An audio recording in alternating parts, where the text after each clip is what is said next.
In my view, I think it's because I think they are complicated issues. It's not a one issue. I think there are a number of issues that need to be attended to by the South African government, largely. I think there are it's not one issue. You know, I was talking to people, they say, no, the police must deploy police. Yes, the government must deploy the police must arrest the people and so on. But that does not necessarily mean that is the solution to the problem. As you know, it has happened in the past, police rounded people up and so on and so forth. It keeps on flaring up and flaring up. Because apart from anything, I mean the police really, to be honest, if this thing spreads, the police don't have the physical capacity to be everywhere and to arrest everybody who's involved. I know you watch South African TV, you see things like service delivery protests that happen, flare up all the time in South Africa. And the police have never been able to contain it. You get clinics getting burnt down, schools getting burnt down, and some of those people are never arrested because they do it at night, under the still, then they run away, and so on and so forth. So this xenophobic thing that is happening in South Africa, you know, if it is spreading, the police are going to be spread thin themselves. And they can't be at every informal settlement or township or corner of a street and at night. They can patrol, but they are also being drawn thin. So physically speaking, the capacity to do that and monitor everything and protect every foreign national who's under threat is going to be difficult. I mean, I'm talking just in terms of physical presence for them to be everywhere. They'll try their best. The government must do its best because the police also still has to do other things that are normal. Investigation of crime and doing all.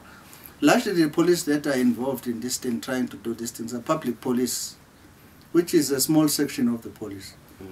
Those that deal only with public violence and so on and so forth.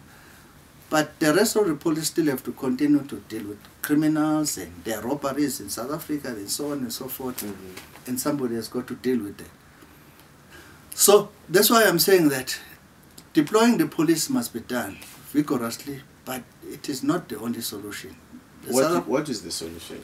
I think I don't necessarily have an answer, but I think there are a lot of factors that the government is talking about now. For instance, immigration in South Africa. Are we dealing with it in a proper way? Because let's face it, the overwhelming majority of the people in South Africa who are foreigners are economic refugees. They're not necessarily people who are running away from wars and so on and so forth. There might be people running from wars in Somalia, you see, and so on and there. But the big number are actually people who are looking for opportunities to survive in South Africa. So are we dealing with immigration properly? Are we settling the people properly in a proper way that avoids the conflict? Because if you look at this conflict, somebody was asking, why are they not attacking white foreign nationals? You know? The point is that this conflict is happening at the margins of economic activity. It's happening at the margins of economic activity in South Africa. It's not happening at the center. It's not happening at the core. It's not happening at the big trading markets in South Africa and so on. It's happening at the informal settlements, in the townships, the spaza shop, things that we call spaza shops, the small traders who are trading on the pavement of the street, selling bags and so on. People who are opening some small shop in the township. And white people don't operate there, even if they're foreigners. They don't operate there. If they come with investment, they're incentive, they stay in big houses, they've got high walls and so on and so forth. The people who are really operating there, where the poor people are your number of Zimbabweans, a lot of Zimbabweans, are your Ethiopians, are your Somalis, your Pakistanis and so on.